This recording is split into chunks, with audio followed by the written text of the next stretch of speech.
Hello friends, स्वागत है आप सभी का हमारे यूट्यूब चैनल पर। तो आज के इस वीडियो में हम देखने आने हैं क्लास 9th के साइंस में जो 2020 में एग्ज़ाम में पूछे गए थे, फाइनल एग्जाम में, ठीक है, जैक बोर्ड का। इसका हम लोग 40 क्वेश्चन को देखेंगे विथ सॉल्यूशन के साथ, जो क्वेश्चन सॉल्व करने के लिए पूछा गया था, ठीक है। तो आराम से थाम के दिल थाम के बैठ जाइएगा आराम से। वीडियो थोड़ा लंबा होने वाला है, लेकिन ये वीडियो आप लोग के लिए बहुत ही इन्फॉर्मेटिव होने वाला है, ठीक है। ये 2020 के एग्जाम में पूछे गए थे, वो कुछ यहाँ निर्देश दिया गया है, तो आप लोग निर्देश पढ़ लीजिएगा। 40 क्वेश्चन रहेगा, ठीक है। 1.5 घंटा का समय रहेगा आपके पास। 40 नंबर टोटल नंबर रहेगा, ठीक है। और 10 नंबर आपका प्रैक्टिकल वो आपको स्कूल से दिया जाएगा, ठीक है। ये जो एक बच्चा हमको ला के दिया था, जो पहला क्वेश्चन उसमें पूछा गया था कि त्वरण का ऐसा मात्रक ज्ञात कीजिए। देखिए यहाँ पूछा है त्वरण का ऐसा मात्रक। आपको कुछ का हम सिखा दे रहे हैं, ठीक है। ये त्वरण पूछा है, त्वरण को हम लोग क्या करते हैं, ए से सूचित करते हैं। इसका ऐसा मात्रक होता है मीटर प्रति सेकेंड स्क्वायर, ठीक है। कभी कभी चाल का मात्रक पूछेगा, तो चाल का याद रख लीजिएगा, नोट कर लीजिएगा, मीटर प्रति सेकेंड होता है। वेग का पूछेगा, ठीक है, तो वेग का होता है मीटर प्रति सेकेंड होता है। इसे आप नोट डाउन करके रख लीजिएगा, ठीक है। तो कभी कभी क्वेश्चन पूछेगा किन दो राशियों का ऐसा मात्रक समान होता है, तो चाल और वेग का ऐसा मात्रक क्या होता है, हमेशा समान होता है। कभी कभी बल का ऐसा मात्रक पूछेगा तो आपको मारिएगा न्यूटन। द्रव्यमान का ऐसा मात्रक पूछेगा तो आप मारिएगा केजी, क्या होता है, केजी होता है। आपका समय का ऐसा मात्रक पूछेगा तो मारिएगा सेकेंड, मारिएगा क्या मारिएगा, सेकेंड मारिएगा। तो कुछ ऐसा मात्रक है, इसे आप याद रखिएगा, ठीक है। नेक्स्ट चलिए हम देखते हैं दूसरा क्वेश्चन। दूसरा क्वेश्चन है कि निम्न में कौन सदिश राशि नहीं है। आप ध्यान से देखें, ये विस्थापन कहता है कि दो जगहों की शॉर्टकट दूरी को हम लोग विस्थापन कहते हैं। दो जगहों की शॉर्टकट दूरी को क्या बोलते हैं, विस्थापन कहते हैं। तो ये तो इसमें दिशा होगा, क्योंकि शॉर्टकट दूरी है तो दिशा होगा। तो विस्थापन एक सदिश राशि है।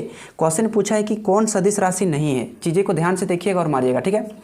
दूसरा ऑप्शन है चाल। चाल क्या कहता है, चाल इकाई समय में तय की गई दूरी को हम लोग चाल कहते हैं। इकाई समय में तय की गई दूरी क्या कहते हैं, चाल कहते हैं। अब देखिए चाल में कोई भी दिशा में आप चल सकते हैं, पूरब पश्चिम उत्तर दक्षिण, कोई भी दिशा में आप चल सकते हैं। चाल के लिए कोई दिशा की जरूरत नहीं होता है, यानी चाल एक आपका सदिश राशि नहीं है। ऑप्शन नंबर 2 आपका सही आंसर हो जाएगा। त्वरण किसे कहते हैं, वेग में परिवर्तन की दर को त्वरण कहते हैं। वेग में परिवर्तन की दर को त्वरण कहते हैं। तो वेग में जो परिवर्तन होता है उसे क्या बोलते हैं, त्वरण बोलते हैं। तो उसे क्या बोलेंगे, त्वरण बोलेंगे। और वेग क्या होता है, वेग में हम लोग चलते हैं एक निश्चित दिशा में चलते हैं। भार क्या होता है, यदि कोई वस्तु को हम लोग पृथ्वी में ऊपर से, ठीक है, हम 90 डिग्री पर गिरा रहे हैं, ठीक है, और उस पर जो पृथ्वी अपना बल लगा रही है, तो जितना वो बल लगा रही है वो बल उसका क्या कहलाएगी, भार कहलाएगी, ठीक है। तो आपका कौन सा सदिश राशि नहीं है, तो ऑप्शन नंबर 2 आपका राइट आंसर हो जाएगा। तो चीज़ें को कंसेप्ट के साथ आप लोग समझिए और टिक मारिएगा। ऐसा नहीं कि खाली आंसर देख लीजिए और चलिए हम लोग आगे बढ़ते हैं, ठीक है। तो देखिए तीसरा नंबर क्वेश्चन है, इकाई समय में वस्तु के द्वारा तय की गई दूरी को। देखिए जब भी कोई वस्तु इकाई समय में चलेगी तो उसे हम लोग क्या बोलेंगे, चाल कहेंगे। ऑप्शन नंबर इसका 1 सही होगा। देखिए वो जो लड़का मारा था बी मार दिया था, यानी ऑप्शन नंबर 2 वेग मार दिया था। वेग क्या होता है, वेग में एक निश्चित दिशा होता है। जब भी चाल की बात आएगा तो चाल में इकाई समय होता है, ठीक है, इकाई समय होता है, ठीक है। ये होता है आपका चाल होता है। लेकिन जब इकाई समय के साथ आपका क्या रहेगा, निश्चित दिशा रहेगा, एक निश्चित दिशा रहेगा, तो आपका क्या हो जाएगा, वेग हो जाएगा। लेकिन याद रखिएगा चाल का जो मात्रक होता है मीटर प्रति सेकेंड, और वेग का भी मात्रक होता है मीटर प्रति सेकेंड। दोनों में मात्रक दोनों क्या होता है, समान होता है। इसे याद रखिएगा। चौथा नंबर क्वेश्चन है, ये निम्न में से कौन सही है। देखिए पूछा है कि कौन सही है, कभी कभी पूछ देता है कौन गलत है या कौन सही नहीं है। तो इसमें से देखिए ऑप्शन आपके पास 4 को दिया है, ये चारों ऑप्शन सेम टू सेम है। और ये जो समीकरण लिया गया है गति के समीकरण लिया गया है। जैसे चौथा नंबर क्वेश्चन, गति का 3 गो नियम। पहला नियम कहता है v बराबर u प्लस ए टी, ये पहला नियम, v बराबर u प्लस ए टी। गति का दूसरा नियम कहता है कि v स्क्वायर बराबर u स्क्वायर प्लस 2as, ठीक है। अगर इसमें हम v स्क्वायर और ए स्क्वायर को इधर ले आएंगे तो ये माइनस का u स्क्वायर हो जाएगा और उधर 2as का 2as, कभी कभी ये भी रहेगा। गति का तीसरा समीकरण क्या कहता है कि s बराबर u t प्लस 1/2 माने हाफ ए टी स्क्वायर, ये गति का तीसरा समीकरण कहता है। तो गति के तीनों समीकरण में याद रखिएगा, क्वेश्चन आपका तीनों समीकरण से पूछ सकता है, ठीक है, इस बार के एग्जाम में। तो आप देखिए यहाँ पर पूछा है कि कौन सही है, तो आपका ऑप्शन देखिए ये तो नहीं होगा, एस बराबर यू टी होता है। अभी आपको बताएं कि एस बराबर क्या होता है, यू टी होता है, ठीक ना। तो ये तो यू टी नहीं है, इसमें भी है लेकिन इसमें स्क्वायर नहीं दिया है, तो ऑप्शन नंबर आपका 3 नंबर राइट आंसर हो जाएगा। ठीक है, तो चलिए नेक्स्ट क्वेश्चन देखते हैं। नेक्स्ट क्वेश्चन आपके सामने है 5वां नंबर क्वेश्चन कि 3 kg द्रव्यमान की वस्तु पर 12 न्यूटन का बल लगाने से उत्पन्न त्वरण होगा। आप देखिए इसको हम सॉल्व करके आपको बताएंगे, क्योंकि ऐसा टाइपिंग क्वेश्चन आपके एग्जाम में पूछ दिया तो ये हूबहू क्वेश्चन नहीं रहा, तो इसके जैसा क्वेश्चन रह सकता है। 5वां नंबर 3 kg द्रव्यमान है, चलिए हम चुन लेते हैं और आराम से बताते हैं। द्रव्यमान कितना दिया है, 3 kg। द्रव्यमान को इंग्लिश बोलते हैं मास कितना दिया है, 3 kg। 12 न्यूटन बल लगाने पर, बल को इंग्लिश में बोलते हैं फोर्स का मान कितना दिया है, 12 न्यूटन दिया है। आप बात को समझिएगा, इसमें पूछा है कि इसका त्वरण ज्ञात कीजिए, मतलब इसमें इसका त्वरण कितना लगेगा, यानी ए का मान ज्ञात करने के लिए कहा गया है। अब इस चीज़ को समझेंगे कि जब एम और एफ दिया रहता है और इसमें ए पूछता है, तो गति के दूसरे समीकरण से आप याद करो, दूसरा नियम से, उसका दूसरा नियम बल का परिभाषा निकलता है कि F बराबर एक फॉर्मूला होता है ma। गति के दूसरे परिभाषा से, न्यूटन गति के दूसरे परिभाषा से बल का परिभाषा निकलता है ना, तो इसका एक फॉर्मूला होता है F बराबर ma। अब इसमें F का मान मिल चुका है हमें 12 न्यूटन, ठीक है, m का मान मिल चुका है हमें 3 kg, और m का मतलब होता है त्वरण, जिसे निकालने के लिए कहा गया है। अब यहाँ से a का मान निकालेंगे तो ये 3 यहाँ गुना में है, इधर आके हो जाएगा आपका भागे में, अब 3 से काटेंगे तो 4 बार में कट जाएगा। तो देखिए a का मान कितने निकलेगा, 4। अब ये 4 मीटर प्रति सेकंड स्क्वायर होगा। ऐसा क्यों, क्योंकि त्वरण का ऐसा मात्रक होता है, तो 4 मीटर प्रति सेकंड स्क्वायर आपका आंसर हो जाएगा। आप देख सकते हैं कि ऑप्शन नंबर आपका 1 नंबर में है, तो 1 नंबर आपका राइट आंसर हो जाएगा। ठीक है, इस तरह से आपका यहाँ 3 kg की जगह 5 kg दे देगा, 12 न्यूटन की जगह 10 न्यूटन दे देगा। आप पूछेगा त्वरण, तो आप त्वरण आराम से निकाल सकते हैं। ठीक है, तो केवल आंसर को देख के जाइए मत, चीज़ें को समझ के जाइए, क्योंकि समझेंगे तो आपके एग्जाम में काम देगा। ठीक ना। नेक्स्ट क्वेश्चन है 6ठा नंबर कि 4 गो वस्तु है ए बी सी डी, ठीक है, ए बी सी तथा डी, द्रव्यमान में 6 kg, 10 kg, 15 kg, 18 kg। मतलब ए जो है उसका वजन 6 kg है, बी का 10 kg, सी का 15 kg, डी का 18 kg। इस चीज़ को ध्यान समझिए। इसमें पूछा है किसका जड़त्व सबसे अधिक है। जड़त्व का मतलब क्या होता है, वह वस्तु जो ज़मीन से घसकाने में ज़्यादा मतलब बल लगेगा तो उसका जड़त्व ज़्यादा होगा। जैसे हम यहाँ एक आपके पास साइकिल रख दिए, क्या रख दिए, साइकिल रख दिए, और दूसरे पास हम एक गाड़ी रख दिए यानी मोटर साइकिल रख दिए, तीसरा रख दिए हम रेल रख दिए, चौथा रख दिए हम बस रख दिए। ठीक है, अब इसमें से घसकाने में किसको ज़्यादा बल लगेगा, सबसे ज़्यादा घसकाने में बल लगेगा रेलगाड़ी को, यानी ठेलने में। ठीक है, तो इसका जड़त्व क्या हो जाएगा, ज़्यादा। सबसे कम पूछता तो साइकिल का, साइकिल को तो हम लोग क्या करते हैं, आराम से धकल देते हैं। अब इसमें किसका लगेगा, तो 18 kg वस्तु वाला क्या होगा, घसकाने में मतलब थोड़ा ज़्यादा बल लगेगा, तो इसका जड़त्व क्या हो जाएगा, अधिक हो जाएगा। तो ऑप्शन नंबर 4 आपका सही आंसर हो जाएगा। ठीक है, 7वां नंबर है कि न्यूटन का गति का कौन सा नियम बल की परिभाषा देता है। न्यूटन गति के 3 गो नियम है, आप याद रखिएगा। ठीक है, न्यूटन गति के कितने नियम है, 3 गो नियम, 1 2 3। यदि कोई वस्तु विराम की अवस्था में तो वह विराम की अवस्था में रहेगा, अगर गति की अवस्था में तो वह गति की अवस्था में रहेगा, तब तक जब तक कि उस पर कोई बाहरी बल लगाकर उसकी अवस्था में परिवर्तन ना किया जाए। या तो आपको हम लिख के नहीं बता सकते, केवल आपको हम बोल दे रहे हैं, याद रख लीजिए। न्यूटन गति का दूसरा नियम कहता है कि किसी वस्तु पर आरोपित बल उस वस्तु के द्रव्यमान तथा त्वरण के गुणनफल के क्या होते हैं, बराबर होते हैं, यानी उसके गुणनफल के बल के बराबर होते हैं। यानी दूसरा नियम से निकलता है F बराबर ma। पहला नियम क्या कहता है, पहला नियम को हम लोग जड़त्व का नियम भी कहते हैं। न्यूटन गति के पहला नियम को जड़त्व का नियम, और न्यूटन गति के दूसरा नियम से बल का परिभाषा। न्यूटन गति का तीसरा नियम प्रत्येक क्रिया के बराबर परंतु दिशा में विपरीत प्रतिक्रिया होती है। तो ये क्या होता है, न्यूटन गति का तीसरा नियम होता है। ठीक है, तो आप याद रख लीजिएगा। तो न्यूटन गति का कौन सा नियम से बल की परिभाषा मिलता है, तभी हम लोग देखें न्यूटन गति के दूसरा नियम से बल का परिभाषा मिलता है। तो ऑप्शन नंबर आपका क्या हो जाएगा, ऑप्शन नंबर 2 आपका राइट आंसर हो जाएगा। तीसरा हम कहा है कि किसी m द्रव्यमान की वस्तु जिसका वेग v है का संवेग क्या होगा। संवेग पूछा है, संवेग का मतलब क्या होता है, संवेग को बोलते हैं मोमेंटम माने p। ठीक है, p सूचित किया जाता है, तो p बराबर होता है mv, एक फार्मूला होता है। तो संवेग बराबर क्या हो जाएगा, mv, क्योंकि द्रव्यमान दिया है m और वेग दिया है v, तो क्या हो जाएगा p बराबर mv, जो कि आपका ऑप्शन नंबर 4 नंबर में mv। ठीक है, नेक्स्ट क्वेश्चन यहाँ पर दिया है, यह आप लोग का वीकली टेस्ट में भी पूछा गया था इस बार, तो ये बहुत ही मोस्ट इंपॉर्टेंट क्वेश्चन है कि सार्वत्रिक गुरुत्वाकर्षण स्थिरांक बड़ा जी, देखिए ध्यान से, बड़ा जी का मान ज्ञात कीजिए। ज्ञात कीजिए मतलब मान पूछा है, बड़ा जी का मान। अब यहाँ एगो छोटा जी भी होता है और एक होता है बड़ा जी। दोनों जी का आपको मान बताते हैं। छोटा जी का मात्रक होता है 9.8 मीटर प्रति सेकेंड स्क्वायर होता है, इसे याद रखिएगा।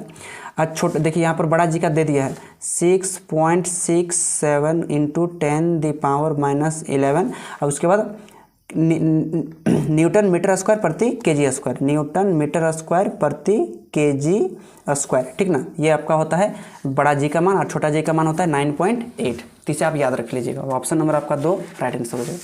नेक्स्ट क्वेश्चन देखते हैं। नेक्स्ट क्वेश्चन में आपके है 10वां नंबर क्वेश्चन। वीडियो थोड़ा लंबा होगा क्योंकि आपको हम सॉल्यूशन के साथ बता रहे हैं, ठीक है। 1 किलोग्राम द्रव्यमान वाले पिंड का भार ज्ञात कीजिए। देखिए इसमें क्या पूछा है, 1 किलोग्राम वाले द्रव्यमान का भार आपको हम सॉल्व करके बताते हैं। यानी 1 किलो द्रव्यमान यानी m का मान कितना दिया है, 1 किलो दिया है, ठीक है। अब इसका क्या पूछा है, भार। भार को क्या बोलते हैं, वेट। वेट को पूछा गया।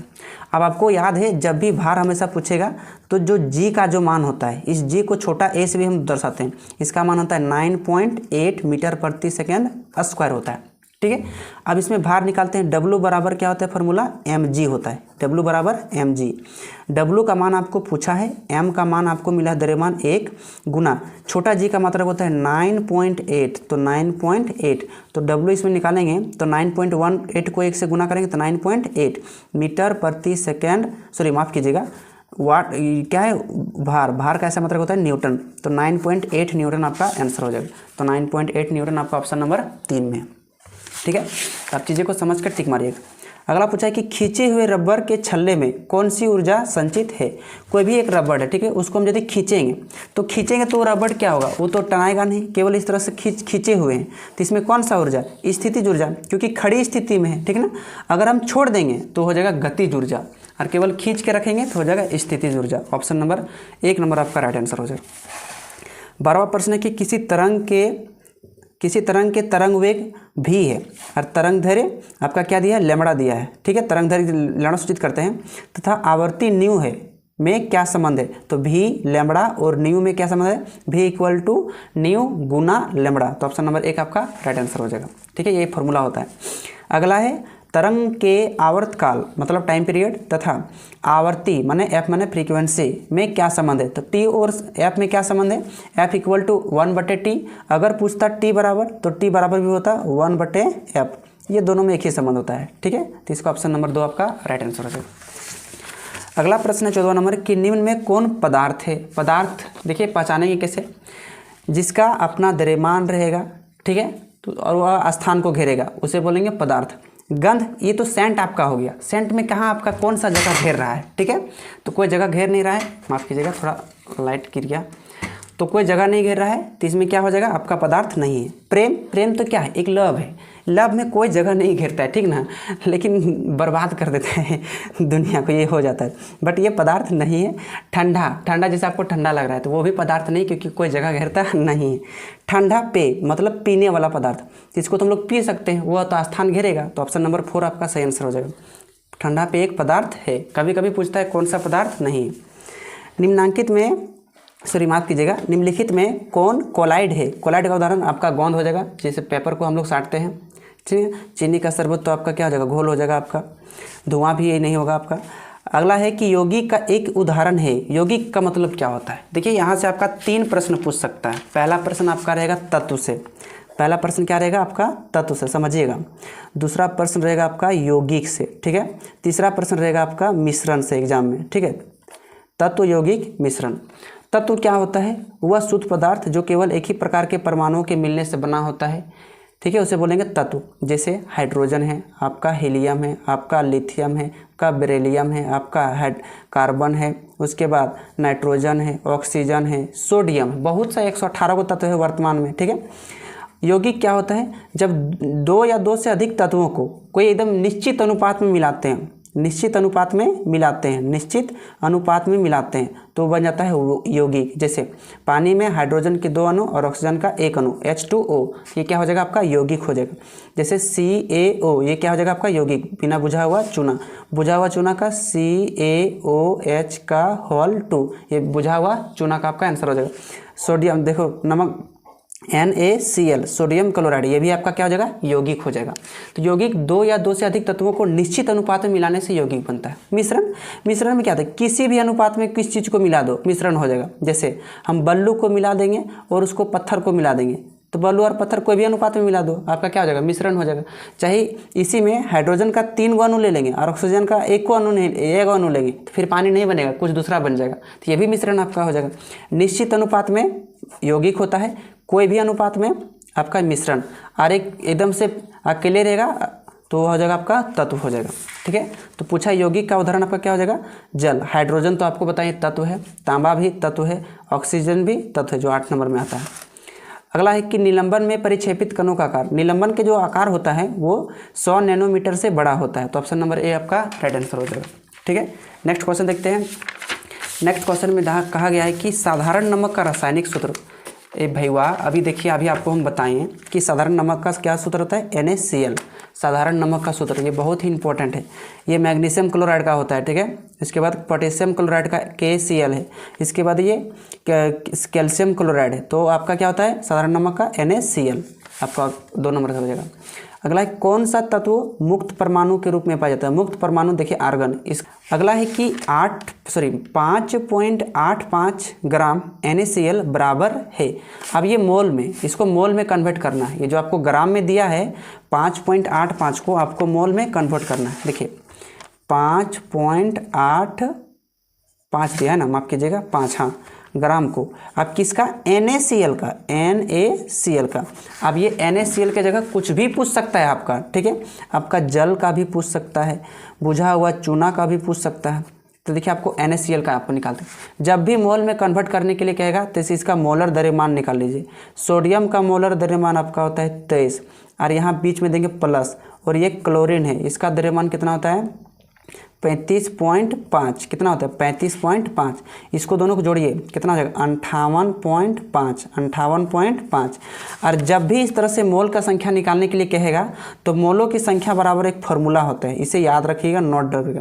मोलों की संख्या बराबर दिया गया द्रव्यमान कितना है भैया 5.85। ठीक है, और जो हम लोग मोलर द्रव्यमान जो हम लोग निकालें तो निकालें कितना 58.5। देखिए इसमें पॉइंट को हटाएंगे तो यहाँ एक देखिए 2 जीरो, क्योंकि ऊपर से पॉइंट हटाएंगे तो नीचे, और जब यहाँ पॉइंट हटाएंगे तो एक देखिए 1 जीरो, क्योंकि यहाँ एक पॉइंट के बाद 1 अंक है तो यहाँ 1 जीरो, यहाँ पॉइंट के बाद 2 अंक था तो इसलिए 2 जीरो।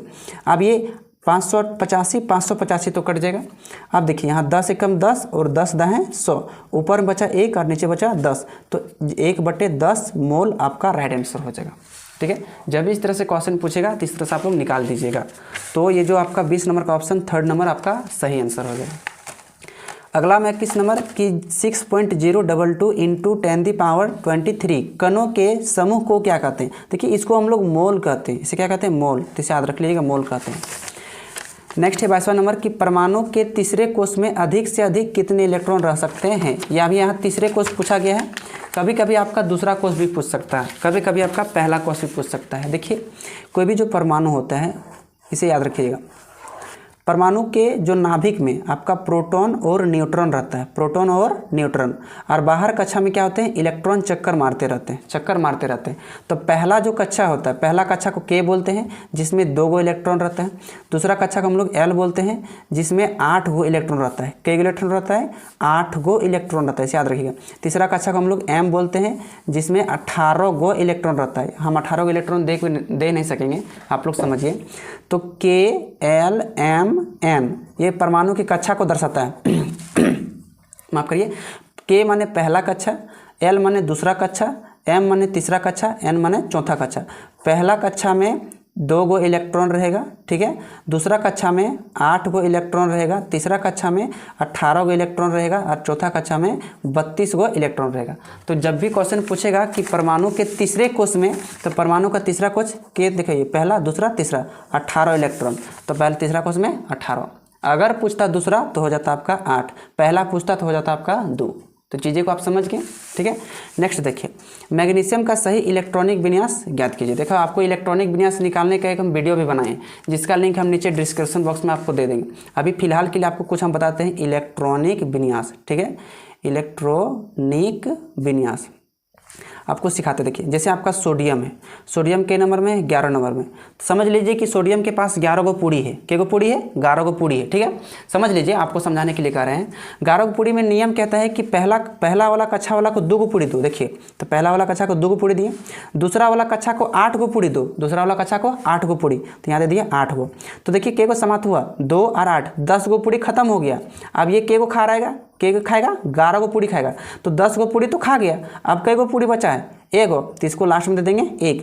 तो ये सोडियम का इलेक्ट्रॉनिक विन्यास हो जाएगा। ठीक है, इसी तरह से आपका मैग्नीशियम का पूछेगा Mg, ये के नंबर में है? 12 नंबर में। इसका इलेक्ट्रॉनिक विन्यास मतलब ये 12 गो पूड़ी खाएगा।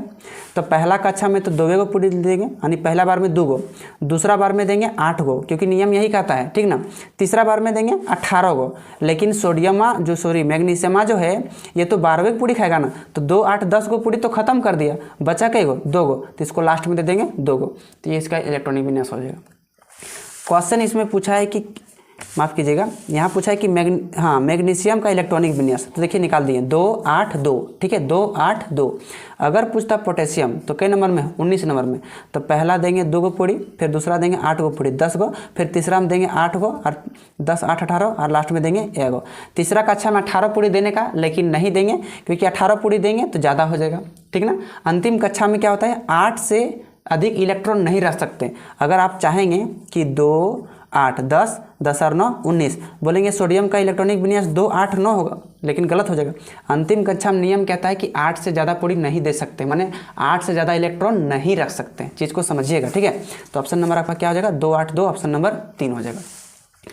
24वां नंबर क्वेश्चन है कि किस कण में द्रव्यमान होता है किंतु आवेश नहीं? तो आवेश न्यूट्रॉन में नहीं होता है, लेकिन द्रव्यमान होता है। तो 3 नंबर आपका सही हो जाएगा। 25वां में कि किसी तत्व के परमाणु में 6 न्यूट्रॉन है और 6 गो प्रोटॉन है। देखिए ध्यान से, 25वां नंबर क्वेश्चन है 6 गो न्यूट्रॉन और 6 गो प्रोटॉन। तो क्वेश्चन पूछा है कि परमाणु द्रव्यमान। तो देखिए द्रव्यमान का एक फॉर्मूला होता है, क्या होता है? न्यूट्रॉनों की संख्या और प्रोटॉनों की संख्या जोड़ दो, न्यूट्रॉन प्लस प्रोटॉन। तो न्यूट्रॉन 6 और प्रोटॉन 6 बराबर क्या आ जाएगा? 12। तो परमाणु द्रव्यमान निकल गया 12, ऑप्शन नंबर 3। ठीक है, 26वां नंबर क्वेश्चन है कि कोशिका के पावर हाउस कहलाता है। तो माइटोकॉन्ड्रिया का पावर हाउस कहा जाता है, क्योंकि पावर हाउस बोलिए, ऊर्जागिरी बोलिए, ठीक है, इसे कोशिका को कहा जाता है, सॉरी माइटोकॉन्ड्रिया कहा जाता है। ठीक है, राइबोसोम ये क्या होता है? प्रोटीन फैक्ट्री होता है। उसके बाद लवक तो इसमें पादप कोशिका में पाया जाता है। गोल्जी उपकरण ये तो नहीं होता है, तो आप याद रख लीजिएगा। नेक्स्ट है 27वां नंबर क्वेश्चन, इसमें है कि पादप कोशिका के चारों तरफ पाई जाने वाली झिल्ली। पादप कोशिका में 2 गो झिल्ली होता है, भीतरी झिल्ली को कोशिका झिल्ली और बाहर वाला झिल्ली को बोलते हैं कोशिका भित्ति। तो पादप कोशिका के चारों तरफ पाई जाने वाली झिल्ली को कोशिका भित्ति कहेंगे, कोशिका भित्ति, ऑप्शन नंबर 4 हो जाएगा। नेक्स्ट है निम्नांकित में कौन फ्लोएम का भाग नहीं है? तो इसे याद रखिएगा, स्नायु, स्नायु फ्लोएम का भाग नहीं है। नेक्स्ट है 29वां नंबर, कौन सा ऊतक जल और खनिज का वहन करता है? तो जल और खनिज का वहन आपका जाइलम करता है। जैसे मान के चलिए ये एगो पेड़ है, ठीक है, अब इस पेड़ में जो नीचे से ये पत्ती आपका हो गया, तो इसमें पत्ती में आपका पानी चाहिए, तो पानी कैसे मिलेगा? तो कोई ना कोई तो नीचे से पहुंचाएगा ना। तो जिस चालनी नली द्वारा पेड़ पौधे के पत्तियों तक जल और खनिज लवण पहुंचता है उसे हम लोग जाइलम बोलते हैं। तो क्वेश्चन में पूछा है कि कौन सा तक जल और खनिज लवण, तो जाइलम। अगर आप पत्ती में खाना बन गया, खाना बनने के बाद सभी पेड़ पौधों के अलग अलग भागों में बांटने का काम तो वो करता है आपका फ्लोएम। ठीक है, यहाँ पूछा है जल और खनिज लवण, तो आपका आ जाएगा जाइलम। अगला क्वेश्चन यहाँ पर कहा गया है 30वां नंबर कि कर्क कोशिकाओं में पाया जाता है। तो कर्क कोशिकाओं में सुब्रीन पाया जाता है। माफ कीजिएगा, दिख नहीं रहा। कर्क कोशिकाओं में क्या पाया जाता है? सुब्रीन। 31वां नंबर है कि स्पाइरोगारा किसका भाग है, यानी किस कैटेगरी में रखा गया है? तो थैलोफाइटम रखा गया है स्पाइरोगारा, इसे याद रखिएगा। ठीक है, नेक्स्ट है कि एक कोशिकीय जंतु एक ही कोशिका का बना होता है, वो होता है अमीबा। आपका ऑप्शन नंबर 2 राइट आंसर हो जाएगा। 33वां नंबर है कि किस जंतु में विषैले उपांग, तो विषैले उपांग बिच्छू में पाया जाता है। तो बिच्छू में विषैले उपांग अगर काटेगा ना तो माँ बाप का नाम धरा देगा, तो विषैले उपांग बिच्छू याद रखिएगा। नेक्स्ट क्वेश्चन देखते हैं, इसमें कहा गया है कि निद्रा रोग उत्पन्न करता है। तो निद्रा रोग ट्रिपेनोसोमा में मतलब क्या करता है? उत्पन्न कर देता है। कवक और वायरस और प्लाज्मोडियम में सब नहीं होता है। निद्रा रोग याद रखिएगा ट्रिपेनोसोमा से। उसके बाद अगला है कि पेचिस का कारक, जीव, पेचिस का कारक जीव। पेचिस कैसे होता है? प्लाज्मोडियम केथिस करनेस होता है। पेचिस बीमारी जब किसी को पकड़ता है एक प्रकार से, तो उसमें बड़ी आंत में क्या होता है, जल का शोषण बंद हो जाता है, इसलिए वो फ्री हो जाता है, तो पेचिस बीमारी वही होता है। ज़्यादा बड़ी बीमारी नहीं है, एक छोटा सा मतलब दवा लेने से छूट जाएगा। या फिर घर के उपाय चाहते हैं तो जीरा खा लीजिएगा थोड़ा मोड़ा, ठीक ना, 50 ग्राम के लगभग मुँह में फाँकिए, चबाइए, उसका रस पाँच कीजिए, बस 5-10 मिनट में आराम हो जाएगा। अगला है कि आयन मंडल का विस्तार होता है। देखिए आयन मंडल, आप तो देखिए यहाँ पर आपको बता रहे हैं, आपको ये पृथ्वी है, इसमें जो मंडल है याद रखिएगा। पहला जो होता है आपका क्षोभ मंडल, उसके बाद समताप मंडल, उसके बाद ओजोन मंडल, उसके बाद आयन मंडल, उसके बाद बहिर्मंडल। ये 5 गो मंडल होता है, जिसमें आयन मंडल का जो विस्तार होता है 80 से 640 किलोमीटर तक होता है। ऑप्शन नंबर 1 आपका राइट आंसर हो जाएगा। अब हम लोग नेक्स्ट देखते हैं 37वां नंबर प्रश्न को। 37वां नंबर में कहा गया है, 37वां नंबर क्वेश्चन है कि 10 डिग्री तापक्रम बराबर है 10 डिग्री सेल्सियस। तापक्रम किसके है? ऑप्शन में केल्विन में दिया है, तो आपको केल्विन बदलना पड़ेगा। एक फार्मूला होता है K से 273, K से 273, K बराबर C प्लस 273, K से 273 फार्मूला का याद रखिए। कैसे हुआ 273? कैसे हुआ 273? इस चीज़ को याद रखिए। तो K से केल्विन का मान आपको निकालना है। C मैंने दिया है सेल्सियस 10 डिग्री दिया है, प्लस 273 का 273। अब 273 में 10 जोड़ेंगे तो आपका हो जाएगा 283, जो कि आपका ऑप्शन नंबर सेकंड में है, तो सेकंड नंबर आपका राइट आंसर हो जाएगा। ठीक है, कभी कभी आपका मान दे देगा 100 डिग्री सेल्सियस, तो आप फार्मूला बैठाइए K से 273, K बराबर 273, सेल्सियस के मान रखेंगे 100 डिग्री, ठीक है, सेल्सियस का मान रखेंगे 100 डिग्री प्लस 273 का 273, तो आपका कितना हो जाएगा? 273 और 100 हो जाएगा 373, तो 373 के आपका आंसर।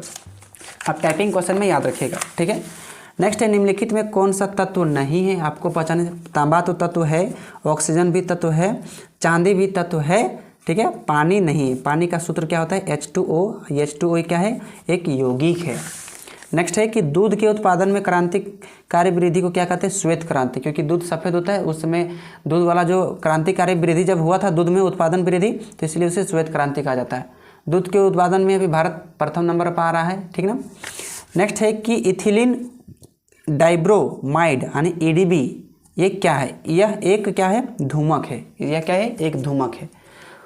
तो 40 क्वेश्चन का हम लोग MCQ जो था, जो 2020 में, ठीक है ना, 2020 के एग्ज़ाम में, फाइनल एग्ज़ाम में पूछा गया था, इसको हम कंप्लीट करवा दिए।